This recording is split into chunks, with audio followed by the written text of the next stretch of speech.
আসসালামু আলাইকুম। আমি মোহাম্মদ শামিউর রহমান ট্রেডিং বাংলাদেশ থেকে। আশা করি সবাই ভালো আছেন। প্রথমেই বলতে চাই ট্রেডিং বাংলাদেশ ছোট পরিসরে ২ টি কার্যক্রমের সাথে যুক্ত আছে। একটি অনলাইন ওয়ার্কশপ সার্ভিস, অন্যটি স্টক সাজেশন। দুটোই নামমাত্র মূল্যে পেইড সার্ভিস। ২ ঘন্টার মাত্র ২ টি সেশনের মাধ্যমে এই ওয়ার্কশপটি ডিজাইন করা হয়েছে। স্টক প্রাইসের বেসিক ক্যারেক্টারিস্টিক্স এবং কিছু ইফেক্টিভ স্ট্র্যাটেজির কম্বিনেশন করে এই ওয়ার্কশপগুলো ডিজাইন করা। নতুন কিংবা পুরাতন যেকোনো ধরনের বিনিয়োগকারী এই ওয়ার্কশপে অ্যাটেন্ড করতে পারবেন। যারা প্র্যাকটিক্যালি ট্রেডিংটা হাতে কলমে শিখে রেগুলার ইনকাম জেনারেট করতে চান, তারা চাইলে ট্রেডিং বাংলাদেশের এই ওয়ার্কশপ কার্যক্রমে যুক্ত হতে পারেন। এর বাইরে যারা চাকরি, ব্যবসা কিংবা অন্য যেকোনো ধরনের কাজের জন্য রেগুলার এই মার্কেটটা ফলো করতে পারেন না, কিন্তু স্টক মার্কেটের সাথে কানেক্ট থাকতে চান, তারা চাইলে ট্রেডিং বাংলাদেশের স্টক সাজেশন সার্ভিসটা অ্যাভেইল করতে পারেন। এর বাইরে এই চ্যানেলে ট্রেডিং বেসিক্স নামে একটি প্লেলিস্ট রয়েছে। এটি মূলত ট্রেডিং শেখার প্লেলিস্ট। ক্যান্ডেলস্টিক এবং এর বিভিন্ন প্যাটার্ন, বিভিন্ন effective strategy, for example moving average trading strategy, upswing এর বিভিন্ন ফেজ এবং এই ফেজে ট্রেড প্ল্যান করার কোনো স্কোপ আছে কিনা, কিংবা বাউন্স ব্যাক ক্যান্ডেলগুলো কেমন হতে পারে, এসব সহ ট্রেডিং সংক্রান্ত বিভিন্ন বিষয়ের উপর ভিডিও দেয়া আছে। যে যেখানে আছেন সেখান থেকেই ট্রেডিং বেসিক্স প্লেলিস্টটি ফলো করে ট্রেডিং সম্পর্কে আইডিয়া নিতে পারেন। আলোচনার শুরুতে যদি ইন্ডেক্সটা নিয়ে বলতে চাই, আজকে তো ইন্ডেক্স ভালো করেছে। সো এই ক্যান্ডেলটাকে আমি আসলে এই বাউন্স ব্যাকের রিটেস্ট সিনারিও বলতে চাচ্ছি। এই যে একটা বাউন্স ব্যাক ছিল, তারপরে 2 দিন তো ভালো করে নাই, কিন্তু আবার একটা কনফার্মেশন পাওয়া গেছে যে এই বাউন্স ব্যাকটা ভালো করতে পারে। ভলিউমটা গত দিনের চেয়ে গেইন করেছে। ভলিউমের কন্টিনিউশনটা খুবই ভাইটাল হবে আপকামিং ডেইজ এর জন্য। আমি যদি এই ডাউন সুইং এর ক্ষেত্রে দেখি, এইখানে একবার চেষ্টা করেছিল বাউন্স ব্যাক করার, পারে না। এইখানেও একবার চেষ্টা করেছিল, এটাও ফ্রুটফুল হয় নাই। সো থার্ড টাইম এখানে সুন্দর একটা বাউন্স ব্যাক ছিল, এক্সপেক্টেড ছিল যে প্রপার একটা আপসুইং হবে, এখানেও হয় নাই। তারপরে কিন্তু আমরা এখানে চতুর্থবারের মতো এই ডাউন সুইং এর ক্ষেত্রে একটা আপসুইং হওয়ার জন্য প্রথম যে একটা বাউন্স ব্যাক থাকে, এরকম কিন্তু সিনারিও পেয়েছি। সাধারণত একটা ডাউন সুইং এর ক্ষেত্রে 3-4টা ফেজের বেশি হয় না। সো আজকে চতুর্থ ফেজ, 4টা ফেজ। সো এটা বাউন্স ব্যাক হওয়ার সম্ভাবনা বেশি, কিন্তু মার্কেট যেভাবে বিহেভ করতেছে, এই বাউন্স ব্যাক এখান থেকে হয় কিনা এটা মার্কেট ডিসিশন দিবে। কিন্তু সোফার সবকিছু মিলিয়ে লুকস গুড। আলোচনার শুরুতে যদি ফার্স্ট প্রাইম মিউচুয়াল ফান্ডের কথা বলি, ক্যান্ডেল ওয়াইজ খুব একটা ডিসাইসিভ এরকম আসতেছে না, ওই জায়গায় সাইড প্লে করতেছে, তার নিচের দিকেই হয়তো আসবে। লেটস সি, কারণ ভলিউমটাও কমে গেছে। আমব্রানেটের মধ্যেও যে খুব একটা ডিসাইসিভ সিনারিও এরকম কিন্তু না, ভলিউমের কন্টিনিউশনটা দরকার হবে ইন দিস কেস। আমরাটেক অনেক নিচ থেকে বাউন্স ব্যাক টাইপ জেনারেট করতে পেরেছে, ভলিউমের ডেভেলপমেন্ট নাই বললেই চলে। দেখার বিষয় ছোট হলে একটা আপসুইং হয় কিনা। এবি ব্যাংকের মধ্যেও কিন্তু ইন্ডেক্সের রিফ্লেকশনটা আছে। Let's see. এক মিলায় একটু সাইড প্লে করার চেষ্টা করতেছে, নিচে উইক টুইক আসতেছে। আজকের ক্যানেলটা গ্রিন হলেও কিন্তু উপরে উইক তো খুব ভালো না, সাইড প্লে করার চেষ্টা করতেছে, আমার কাছে এরকম মনে হচ্ছে। একমে পেস্টের সাইড তো রিফ্লেক্টেড হয়েছে, আপসুইং হলেও ছোট হবে, প্রপার ডাউন ট্রেন্ডে চলতেছে। একটা ফাইনের মধ্যে কিন্তু ভালো রিফ্লেকশন, প্রপার একটা আপসুইং এর পরে ডাউন সুইং এসে বাউন্স ব্যাক টাইপ সিনারিও তো ডেফিনেটলি এসছে। দেখা যাক যে আপকামিং ডেজ কেমন বিহেভ করে। ম্যাক্সিমাম স্টকের মধ্যে আসলে আজকে একই ধরনের সিনারিও হয়তো পরিলক্ষিত হবে, যে 2-3 দিন আগের যে বাউন্স ব্যাক, তারপরে এই 2 দিনে খারাপ ক্যান্ডেল, তারপরে আবার একটা রিটেস্ট, মানে আবার একটা বাউন্স ব্যাক। সো অ্যাডভেন্টের মধ্যে কিন্তু এই ধরনের সিনারিও পরিলক্ষিত হয়েছে। দেখা যাক যে এখান থেকে প্রপার একটা আপসুইং হয় কিনা। আফতা বটর মধ্যেও কিন্তু একটা রিটেস্ট সিনারিও এসছে, যে এই যে বাউন্স ব্যাক, তারপরে কিন্তু আর একটা গ্রিন ক্যান্ডেল, ভলিউমটাও অ্যাক্টিভ করতে পেরেছে। ভলিউমের কন্টিনিউশনটা খুবই ভাইটাল হবে ইন দিস কেস। অগ্নিশিসও রিফ্লেক্টেড হয়েছে, কিন্তু উপরে উইক আসছে, উপরে উইক আসাটা খুব একটা ভালো না। দেখছি এআইএল চার্টে সবুজ আসতেছে, সবুজ মানে একটু ভালো, কিন্তু আজকের ক্যান্ডেলটা খুব একটা যে স্ট্রং গ্রিন ক্যান্ডেল এরকম কিন্তু না। ভলিউমের ডেভেলপমেন্টটা আছে, যদি আজকে ভলিউমটা একটু কম ডেভেলপ করতে পেরেছে, ভলিউম যদি কমে যায় আপনার গেস, আমার কাছে মনে হয় সুইংটা হয়তো বেশি দূর যেতে পারবে না। লেটস সি আপনার গেস কেমন বিহেভ করে। আলহাসাইজ ক্যান্ডেল ওয়াইজ খুবই সুন্দর, অনেক নিচ থেকে বাউন্স ব্যাক করার চেষ্টা করেছে, মুভিং এভারেজ 20 কে টাচ করে কিন্তু উপরে উঠেছে। ভলিউমের কন্টিনিউশন থাকলে আমার কাছে মনে হয় এখান থেকেও ভালো করে স্কোপ থাকবে। আলিফের মধ্যেও কিন্তু প্রপার রিচার্জ টাইপের একটা সিনারিও জেনারেট করতে পেরেছে। প্রাণের কথাও বলতে চাই, ক্যান্ডেলস তো খুবই ভালো, সবুজ আসতেছে, মুভিং এভারেজ অনেক নিচে, আপসুইং হলেও কিন্তু ইনিশিয়ালি যে মুভিং এভারেজ পর্যন্তই ইনিশিয়াল টার্গেট থাকা উচিত। আনলিমা খুব একটা ডিসাইসিভ কোনো কিছু এরকম মনে হচ্ছে না। আর গ্যালভানাইজিং চার্টে তো সবুজ আসতেছে, দেখা যাক একটা প্রপার আপসুইং করতে পারে কিনা। এওএল ইন্ডেক্স রিফ্লেক্টেড হয়েছে, ভলিউমের ডেভেলপমেন্ট টাইম কতটুকু ভালো করে এটাই দেখার বিষয়। অ্যাপেক্স ফুডের কথাও বলতে চাই, এই যে রিটেস্ট সিনারিও, দেখা যাক ছোট একটা আপসুইং জেনারেট করতে পারে কিনা। অ্যাপেক্স ট্যানারি এইসব জায়গা থেকেই কিন্তু প্রপার একটা আপসুইং হয়েছিল, কারেকশন হয়ে প্রপার আবার সেই জায়গাতেই এসছে। আজকে ক্যানভাস খুবই ভালো এসছে, ভলিউমের ডেভেলপমেন্টগুলো লাগবে ভালো করতে চাইলে। অ্যারোমিড তো প্রপার একটা কারেকশন শেষ করলো, শেষ করে একটা বাউন্স ব্যাক টাইপ সিনারিও আসতেছে। এশিয়ান টাইগারকে নিয়ে তো কতদিনই বলতেছিলাম, উপরে উইক তো ভালো না, আনইউজুয়াল ভলিউমের অ্যাক্টিভিটিও আছে, সেটাকে আমি প্রপার সেল সিনারিও বলতে চাই, মানে প্রপার ডাউন ট্রেন্ডের মধ্যে কন্টিনিউ করতেছে। ইনফ্যাক্ট আজিজ ভাই প্রপার ডাউন ট্রেন্ডে চলতেছে, মাছ যে কোনো ডেভেলপমেন্ট আছে এরকম না। বঙ্গজ আজকে তো প্রচুর ভলিউম পেয়েছে, যে ভলিউমের কন্টিনিউশনটা থাকলে কিন্তু এখান থেকেও ভালো হওয়ার স্কোপ আছে। ইম্পর্টেন্ট পার্ট হচ্ছে যে একটা ট্রায়াঙ্গেলের মধ্যে আছে, সামহাও এই জায়গাটা ব্রেক করে এখানে একটা কনসলিডেশন করতে পারলে কিন্তু ভলিউমের কন্টিনিউশন যদি থাকে এখান থেকে উপরে যাওয়ার স্কোপ থাকবে। বারাকা পাওয়ারের কথা বলতে চাই, আজকে কিন্তু রিফ্লেক্ট হয়েছে, ছোট পরিসরে একটা ডাবল বটম টাইপ সিনারিওর মধ্যে আছে, দেখা যাক যে আপসুইং জেনারেট করতে পারে কিনা। এই জায়গা থেকে কিন্তু আমরা একটা আপসুইং ঠিকই দেখেছিলাম, ব্যাড পিসও রিফ্লেক্টেড হয়েছে। তো এই টাইপের স্টককে প্লে করা উচিত আসলে ইন্ডেক্সকে ভালো করতে চাইলে।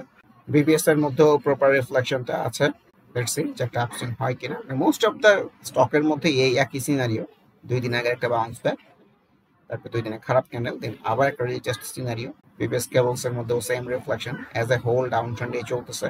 বিডি অটো কারের মধ্যে প্রপার কোনো রিফ্লেকশন নাই বললেই চলে, বিডি কমও কিন্তু রিফ্লেক্টেড হয়েছে, ভলিউমের ডেভেলপমেন্ট নাই, ভলিউমকে ডেভেলপ করতে হবে ইনফ্যাক্ট ভালো করতে চাইলে।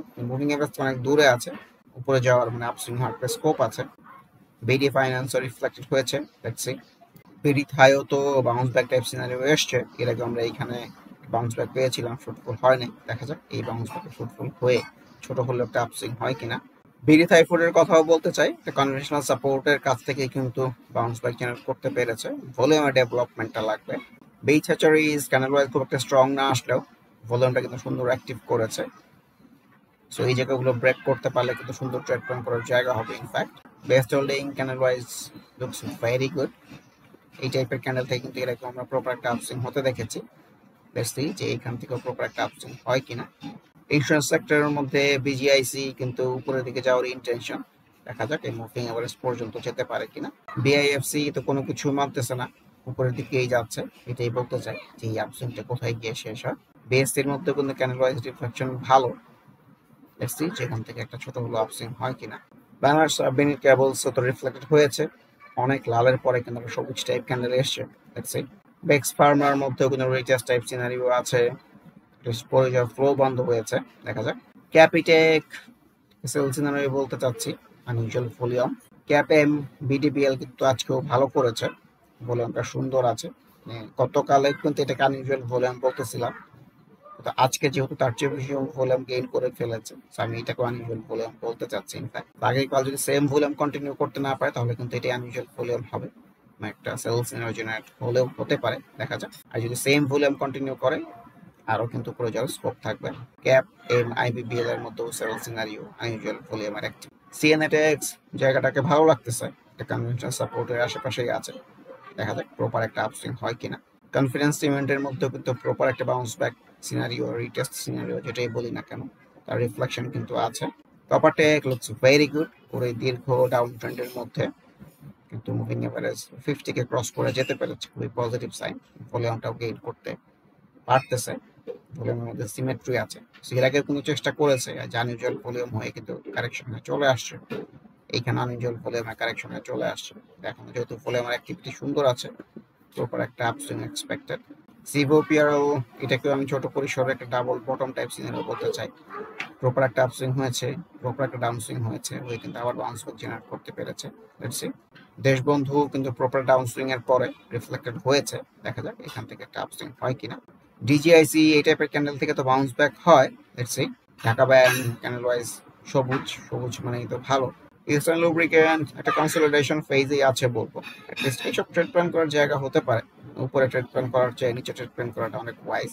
ইজেন তো ডাউন সুইং চলতেছে কিন্তু ভলিউম পাচ্ছে, ভলিউমটা প্রাইসটা সাস্টেন করতে পারতেছে না কিন্তু ভলিউম টুকটাক পাচ্ছে, দেখা যাক যে আপকামিং ডেজ কেমন করে। ইন্ডেক্স প্লে করলে এই টাইপের স্টকও বাউন্স করার কথা। এইচএল এই ডাউন সুইং এর ফ্লো তো আস্তে আস্তে কমে যাচ্ছে আমার কাছে মনে হচ্ছে। So upswing expected. ইআইএল তো গুটি গুটি পায়ে উপরের দিকে যাওয়ার intention. Let's C. Emerald well এর মধ্যেও কিন্তু বাউন্স ব্যাক টাইপ সিনারিও দেখা যাক। ইপিজিএল এর মধ্যেও ক্যান্ডেল খুবই সুন্দর এসছে। অ্যাটলিস্ট এই যে পড়ে যাওয়ার ফ্লো কিন্তু বন্ধ হয়েছে, একটা সাইড প্লে করার চেষ্টা করতেছে। আজকে ভলিউমের ডেভেলপমেন্ট না থাকলেও ক্যান্ডেল কিন্তু খুবই ভালো। ইটিএল আর পিডিএল এর মধ্যে রিফ্লেকশন আছে ইন্ডেক্সে। ফারকেম এর কথা বলতে চাই যে ডাবল টপ সিনারি হয়ে কিন্তু প্রপার একটা কারেকশন হয়েছে। এখন আমার এখানে ছোট একটা ডাবল বটম টাইপ সিনারি হয়েছে, বাউন্স ব্যাকও আছে, দেখা যাক এটা আপসিং হয় কিনা। কয়েক ডিলের মধ্যেও ইন্ডেক্সের রিফ্লেকশনটা আছে। Let's see. Fine food proper একটা সাইড প্লে করার চেষ্টা করতেছে। চার্টে তো লাল আসতেছে, লাল মানে তো খুব একটা ভালো না। ফরচুন ভলিউম কিন্তু পাচ্ছে, কিন্তু ক্যান্ডেলের মধ্যে কোনো রিফ্লেকশন নাই। ইনফ্যাক্ট ওয়াং সিরামিক এই টাইপের ক্যান্ডেল থেকে তো বাউন্স ব্যাক হয়, এটা একটা প্রপার রিটেস্ট টাইপ সিনারিও হতে পারে, দেখা যাক। ওয়াং ফোরের মধ্যে কিন্তু সেম রিফ্লেকশন। জিবিবি পাওয়ারের মধ্যে একটা রিটেস্ট সিনারিও এসছে, ভলিউমের ডেভেলপমেন্ট নাই বললেই চলে। Gemini sea food proper down সুইংয়ে চলতেছে, বাউন্স ব্যাক গুলো একটা ফ্রুটফুল হচ্ছে না, এই বাউন্স ব্যাকটা ফ্রুটফুল হয় কিনা এটা দেখার বিষয়। গোল্ডেন হারভেস্টের মধ্যে ইন্ডেক্সের রিফ্লেকশনটা আছে। Global heavy chemicals looks very good, proper upswing হচ্ছে।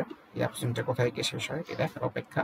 গতকালে বলতেছিলাম যে গোল্ডেন জুবিলির এই চার্টের সিনারিওগুলো ভালো লাগতেছে না, আচ্ছা প্রপার রিফ্লেকশন পাওয়া গেছে, ভলিউমটা কমে গেছে, দেখা যাক এই ডাউন সুইংটা কোথায় গিয়ে শেষ হয়।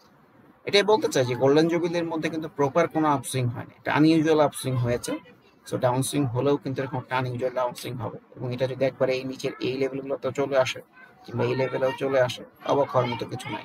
গোল্ডেন সাউন্ড তো ভালো রিফ্লেক্টেড হয়েছে, ভলিউমটাও গেইন করেছে, ভলিউমের কন্টিনিউশনটা খুবই ভাইটাল হবে আপকামিং ডেজ। জিপিএস ইস্পাতের মধ্যে প্রপার রিফ্লেকশনটা আছে, এর আগের বাউন্স ব্যাক রিফ্লেকশনটা ছিল। যেহেতু ভলিউমটা সুন্দর অ্যাক্টিভ আছে, প্রপার একটা আপসুইং এক্সপেক্টেড। জিকে বলপনের মধ্যেও সেম সিনারিও রিফ্লেকশনটা আছে, একটা কনভেনশনাল সাপোর্টের জায়গাতেই আছে আমার কাছে মনে হচ্ছে। জিএসপি ফাইন্যান্সের মধ্যেও কিন্তু ভালো রিফ্লেকশন দেখছি। হাক্কানি পাওয়ার সেম, এর আগে রিফ্লেক্টেড হয়েছিল, আজকেও রিফ্লেক্টেড হয়েছে। আপসুইং হলেও ছোট একটা আপসুইং এক্সপেক্টেড। আই ফ্যাব্রিক্স তো ভালো, যদি ক্যান্ডেল সেলস আসতেছে, ভলিউমগুলো যেহেতু অ্যাক্টিভ করতে পেরেছে, প্রপার একটা আপসুইং এক্সপেক্টেড। হাইডেলবার্গ তো উপরের দিকে যাওয়ার intention, let's see. Ibn Sina recent time যদিও ভলিউমগুলো ডেভেলপ করতে পারতেছে, কিন্তু as a whole proper down ট্রেন্ডই মেইনটেইন করতেছে। আইপিপির মধ্যেও কিন্তু বাউন্স ব্যাকের রিফ্লেকশনটা আছে। আইসিবি আনপ্রেডিক্টেবলি বলবো, ক্যান্ডেল গ্রিন আসলেও খুব একটা স্ট্রং গ্রিন এরকম কিন্তু না। আইসিবি এমপ্লয়িজ উপরের দিকে যাওয়ার intention, volume wise candle wise looks very good. দীর্ঘ ডাউন ট্রেন্ডের খোলস থেকে কিন্তু বের হওয়ার চেষ্টা করতেছে, লেটস সি। আইসিআইসিএল ডাউন ট্রেন্ডে চলতেছে, ক্যান্ডেল ওয়াইজ ভালো আসতেছে, আপসুইং হলো ছোট হবে। আইডিএলসিও কিন্তু আজকে রিফ্লেক্টেড হয়েছে, ফাইন্যান্স সেক্টর অনেক স্টকে রিফ্লেক্টেড হয়েছে, দেখা যাক। ইফাদটো চার্টে লাল মানে তো ভালো না, কিন্তু আজকের ক্যান্ডেলের নিচে আবার উইক, ভলিউমে ডেভেলপমেন্ট নাই, লেটস সি। আইএফআইসি এর মধ্যেও সিনারিও খুব একটা ভালো মনে হচ্ছে না, সেলস এর রিফ্লেকশনই পাওয়া যাচ্ছে, এই যে ভলিউমগুলো কমে গেছে। ইনফ্যাক্ট আবারও মনে করিয়ে দিতে চাই, যারা নামমাত্র মূল্যে প্র্যাকটিক্যাল ওয়েতে ট্রেডিংটা হাতে কলমে শিখে রেগুলার ইনকাম জেনারেট করতে চান, তারা ওয়ার্কশপ অ্যাটেন্ড করতে পারেন। এর বাইরে এই চ্যানেলের ট্রেডিং বেসিক্স প্লেলিস্টের ভিডিওগুলো দেখে যে যেখানে আছেন সেখান থেকে ট্রেডিং সম্পর্কে আইডিয়া নিতে পারেন। এর বাইরে স্টক সাজেশন কার্যক্রমেও যুক্ত হতে পারেন। সবাই ভালো থাকবেন। আল্লাহ হাফেজ। Happy trading. This is Shamiur Rahman signing off from today's episode.